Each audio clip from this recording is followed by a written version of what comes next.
అందరికీ నమస్తే అండి. నోటుకొచ్చింది మాట్లాడడం, పోలీసులు చట్ట ప్రకారం చర్యలు తీసుకుంటే ప్రశ్నిస్తున్నామని అరెస్ట్ చేస్తున్నారు అని ఏడవడం, ఇది చాలామందికి అలవాటైంది. ఇది కేవలం సోషల్ మీడియా వాళ్ళకో, యూట్యూబ్లో వీడియోలు చేసుకునే లేదా సోషల్ మీడియాలో రీల్స్ వీడియోలు చేసుకుని ఒక పార్టీకి భజన చేసే వాళ్ళకో పరిమితం అయితే సర్లే ఒక దశ వరకు ఉందే అనుకోవచ్చు. కానీ ఒక పార్టీ ఈ రాష్ట్రంలో 40% ఓటింగ్ ఉన్న రాజకీయ పార్టీ అధికార ప్రతినిధికి కూడా ఈ పరిస్థితి రావడం, ఈ గత్యంతరం లేని పరిస్థితి రావడం, ఈ గతి పట్టడం రాష్ట్ర రాజకీయాల దుర్భర అవస్థ ఏ విధంగా ఉంది అనడానికి ఉదాహరణ. నేను మాట్లాడుతున్నది యనమల నాగార్జున యాదవ్ గురించి. వైఎస్ఆర్ కాంగ్రెస్ పార్టీ అధికార ప్రతినిధి. సాక్షిలో తరచూ డిబేట్లకు వెళ్తూ ఉంటారు, నోటికి వచ్చినట్టు మాట్లాడతారు. సరే, ఆ పార్టీలో కొంత సబ్జెక్ట్ ఉన్న వ్యక్తులే అని అనుకునేవాడిని. చాలా క్లియర్గా సూటిగా మాట్లాడతాడు, సబ్జెక్ట్ ఉంది అనుకునేవాడిని. కానీ కొన్ని విషయాల్లో మరీ చీప్గా మాట్లాడతాడు. ఎంత చీప్గా అంటే ఆ పదంలోనే మీకు చాలా అర్థాలు తీసుకోవచ్చు అది ఎంత చీపు అనేది. మొన్న తెలంగాణ ముఖ్యమంత్రి రేవంత్ రెడ్డి గారి గురించి ఈయన చాలా దారుణంగా మాట్లాడాడు. అసలు రేవంత్ రెడ్డి గారు జడ్పీటీసీ అయ్యాడు, ఎమ్మెల్సీ అయ్యాడు, ఎమ్మెల్యే అయ్యాడు, మళ్ళీ ఎమ్మెల్యే అయ్యాడు, మళ్ళీ ఎంపీ అయ్యాడు, అండ్ ముఖ్యమంత్రి అయ్యాడు. అంచెలంచెలుగా ఎదిగిన వ్యక్తి. ఇందులో మీరు ఏ ఒక్క పాత్ర అయినా పోషించారా?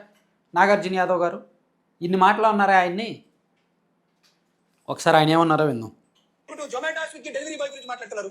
ఆ డెలివరీ బాయ్ గురించి అంత తక్కువ మాట్లాడితే అంత మంచిది. ముఖ్యమంత్రి పదవి కాదు కదా, ఎమ్మెల్యే పదవి కూడా జొమాటో డెలివరీ బాయ్ అనర్హుడు. వాడి స్థాయి ఏంది, వాడి క్యారెక్టర్ ఏంది, వాడికి జీవో చదవడం వచ్చా? ఆ జొమాటో బాయ్ కి జీవో చదవడం వచ్చా? జీవో ఎంఎస్ మిస్లీనియస్ అంటే తెలుసా? ఆ జొమాటో బాయ్ జీవో రొటీన్ అనేది తెలుసా?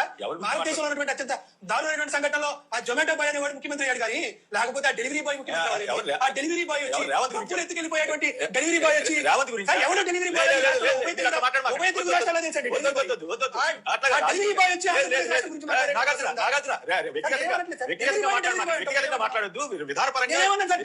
ఆయన కుటుంబం గురించి మాట్లాడారా? ఆయన విధానపరంగా మాట్లాడే అవసరం ఏముంది?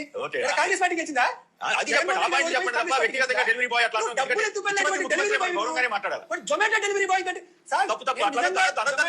డెలివరీ బాయ్ ని సార్ నా తప్పుని నేను వినవించుకుంటున్నా. నిజంగా నేను జొమాటో స్విగ్గీ డెలివరీ బాయ్ ని ఏమన్నా రేవంత్ రెడ్డితో కంపేర్ చేసి డెలివరీ బాయ్ స్థాయిని తగ్గించి ఉంటే నిజంగా జొమాటో డెలివరీ బాయ్. అది నాగార్జున యాదవ్ మాట్లాడింది.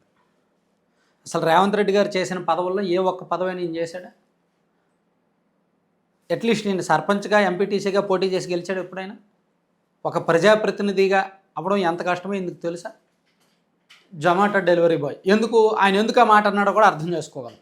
అప్పుడెప్పుడో 2015లో ఈ ఓటుకు నోటు కేసు ఉంది కదా, దానిలో రేవంత్ రెడ్డి గారు ఈ కీలక పాత్ర పోషించి అరెస్ట్ అయ్యారు కదా. అది అన్ని రాజకీయ పార్టీల్లో జరిగేదే, ఏ వైసీపీలో జరగదా? దొరికినోడు దొంగ, దొరకనివాడు ఎంతోమంది ఉంటారు. దొరికినోడు మాత్రమే దొంగ. అక్కడ రేవంత్ రెడ్డి వెళ్ళారు కాబట్టి దొరికాడు. సో వైసీపీలో ఎంతమంది ఉన్నారు అలా పదవులు కొనలేదా?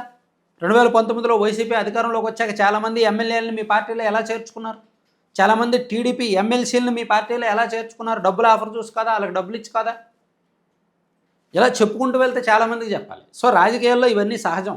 సో దాన్ని పట్టుకొని వీళ్ళు ఏదో పెద్ద పవిత్రమైన పార్టీ అయినట్టు, ఆయన మాత్రమే ఏదో డబ్బులు ఇచ్చి ఎమ్మెల్సీ ఎన్నికల్లో ఓట్లు కొన్నట్టు, ఇంకా ఇష్టం వచ్చినట్టు జొమాటో డెలివరీ అని ఒక ముఖ్యమంత్రి, ఒక రాష్ట్ర ముఖ్యమంత్రిని ఉద్దేశించి మాట్లాడాడు అనమాట.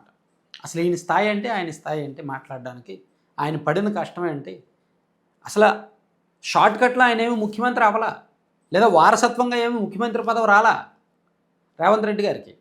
అది వారసత్వంగా వచ్చింది కాదు, ప్రజలు ఇస్తే వచ్చింది. ప్రజలు కూడా ఎందుకు ఇచ్చారు? ఆయన కష్టాన్ని చూసి ఇచ్చారు, ఆయన మీద నమ్మకంతో ఇచ్చారు. నిజంగా Zomato delivery boy, Swiggy delivery బాయ్ని రేవంత్ రెడ్డి గారిని అవమానించారే, తెలంగాణ ప్రజలు ఏమైనా పిచ్చోళ్ళ? రేవంత్ రెడ్డి అక్కడ నిజంగా కాంగ్రెస్ పార్టీ అయితే అధికారంలోకి వచ్చేది కాదు. రేవంత్ రెడ్డి అనే ఒక నాయకత్వం నిలబడింది కాబట్టి తెలంగాణలో కాంగ్రెస్ పార్టీ గెలిచింది, రేవంత్ రెడ్డి ముఖ్యమంత్రి అయ్యారు. సో ఆయన కష్టం, ఆయన రాజకీయం, ఆయన చతురత, ఆయన నాయకత్వం అలా పనిచేసింది. ఆయన్ని పట్టుకొని జొమాటో డెలివరీ బాయ్ని, స్విగ్గీ డెలివరీ బాయ్ని ఇష్టం వచ్చినట్టు చాలా చీప్గా, చాలా చండాలంగా మాట్లాడాడు. ఈయన పైగా ఒక పార్టీకి అధికార ప్రతినిధి. అసలు ఇటువంటి వ్యక్తుల్ని అధికార ప్రతినిధులుగా పెట్టుకోవాల్సిన కర్మ వైసీపీకి పట్టింది చూసారా? ఆ పార్టీకి ఉండాలి. అధికార ప్రతినిధులు అందరూ అంతే, ఏం మాట్లాడతారో కూడా తెలియదు. కొంతమంది అయినా సబ్జెక్ట్ మాట్లాడతారేమో అనుకున్నా. ఈవెన్ టీడీపీలో కూడా అధికార ప్రతినిధులు అలాగే ఇచ్చారులే, అది వేరే విషయం. సో 2 పార్టీలు అలాగే తయారవుతున్నాయి. ఇందులో వైసీపీ ఒక అడుగు ముందుకేస్తుంది అంతే. Thank you.